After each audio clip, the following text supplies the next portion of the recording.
Welcome to an all-new episode of the True Crime Never Sleeps podcast. This week on Shit Outta Luck, we dive in to the case of serial killer H.H. Holmes. First, we'd like to thank our sponsor, Poddex, for sponsoring this episode.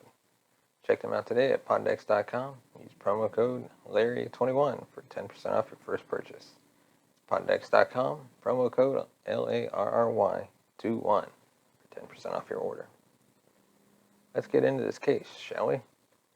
During the summer of 1886, a man named Herman Webster Mudgett settles into Chicago. He was a charming con man, and though some did find him off-putting, most took a quick liking to him. His relocation wouldn't be the only change he'd make. It is here where Mudgett takes the name Dr. H.H. Holmes and begins to run a pharmacy. Over the years, Holmes, the man widely referred to as the nation's first known serial killer, had a building of his design constructed in the Englewood area of Chicago. To keep his dark designs under wraps, he would frequently fire his construction workers or force them to quit by refusing to pay them through a conning act of rebuke. He would maintain that he wasn't happy with the work, so many who worked on the construction of the building over the years that they couldn't truly understand the horrors of what they were helping to create. Exactly as Holmes had intended. He would eventually hire a carpenter named Benjamin Pitzel, who became a loyal assistant to Holmes. He and his wife Carrie had 5 children, Desi, Alice, Nellie, Howard, and a son who died in infancy. The first floor had space for shops where he eventually hired women to work for him. His own apartment and office were on the second floor, along with additional rooms that he could rent out up to the 3rd floor. But it was the secret features of the building that would allow Holmes to turn the place into a nightmarish murder castle. Hidden passageways and trapdoors, notably a chute that allowed Holmes to move bodies quickly and inconspicuously from the 2nd floor right to the basement, among other horrifying designs. Holmes also made use of the backdrop of the 1893 World Columbian Exposition, which drew over 25 million visitors to Chicago. During this time, Holmes turned the extra rooms in his building into a hotel. Many of his victims were young women who he charmed to become engaged to before murdering them, then taking control of their finances. Throughout his time in Chicago, Holmes racked up several debts, and around the time the fair came to an end, Holmes made plans to leave Chicago. At this point, some of the families of the women who had gone missing had started investigating, inching closer and closer to the truth. Before leaving, he tried to make some fast money by committing insurance fraud. After a small fire in his building, the conman claimed $6,000 in damages, filing the paperwork under another pseudonym, Hiram S. Campbell. The insurance company believed the fire was suspicious and agreed to pay out the claim if Mr. Campbell came to collect the money in person.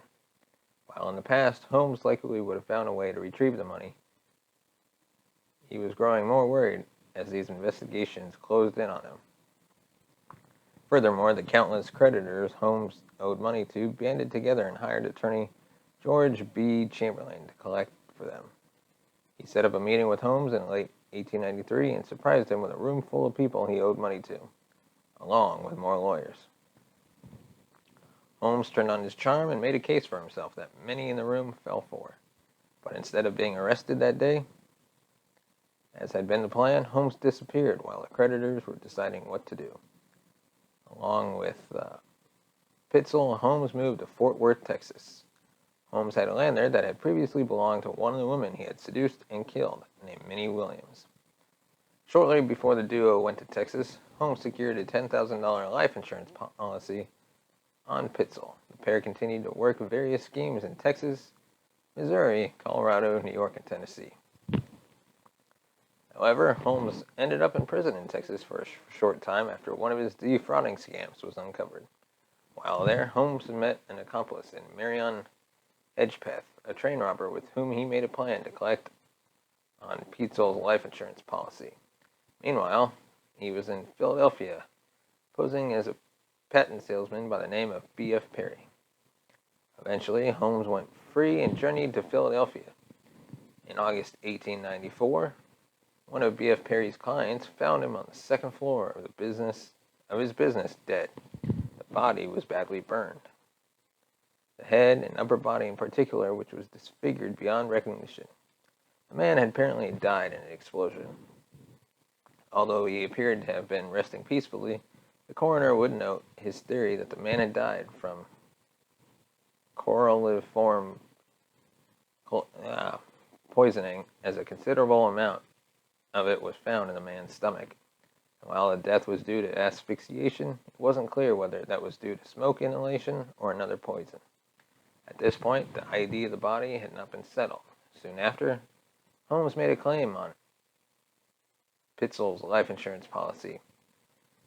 Holmes wrote to a Fidelity Mutual life insurance agent, or life association agent, providing his description of the man, noting various physical descriptions.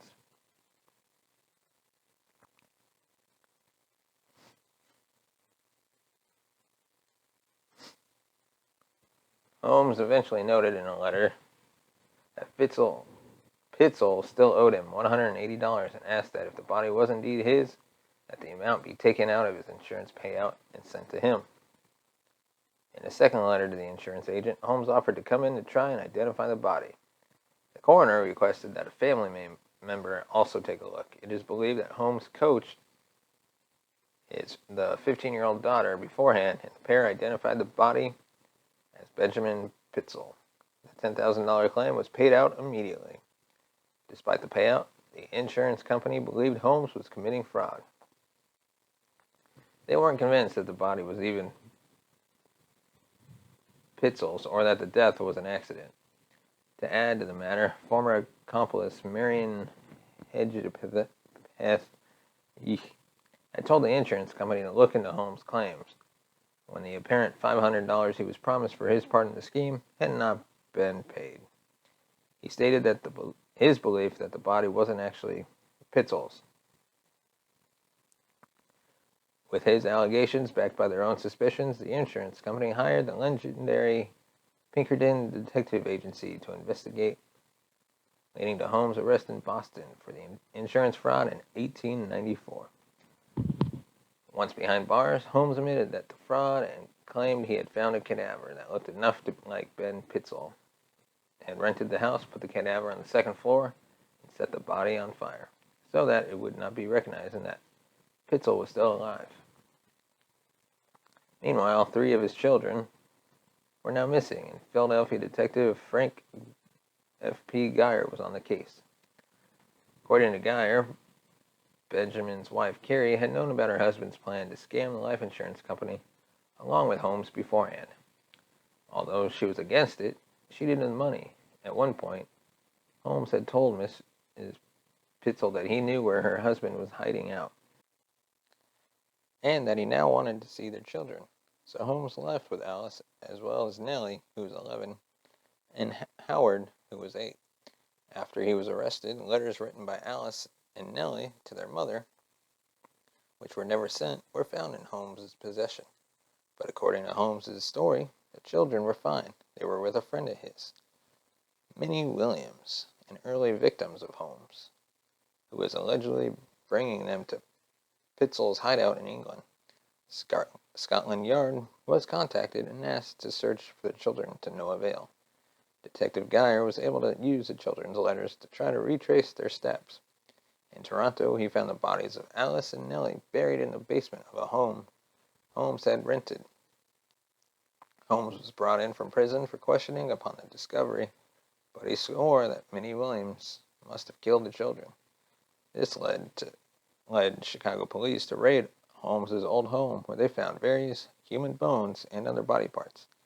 Among the evidence, authorities believed they had found the body of Minnie Williams.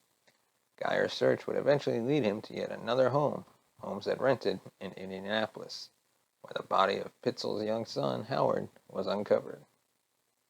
It became clear that while Holmes had committed insurance fraud in collecting money on Ben Pitzel's life insurance, the men had not staged Ben's death. Holmes had actually murdered his longtime accomplice. It is believed he killed the Pitzel children out of sport, convenience, and to keep his insurance scam a secret.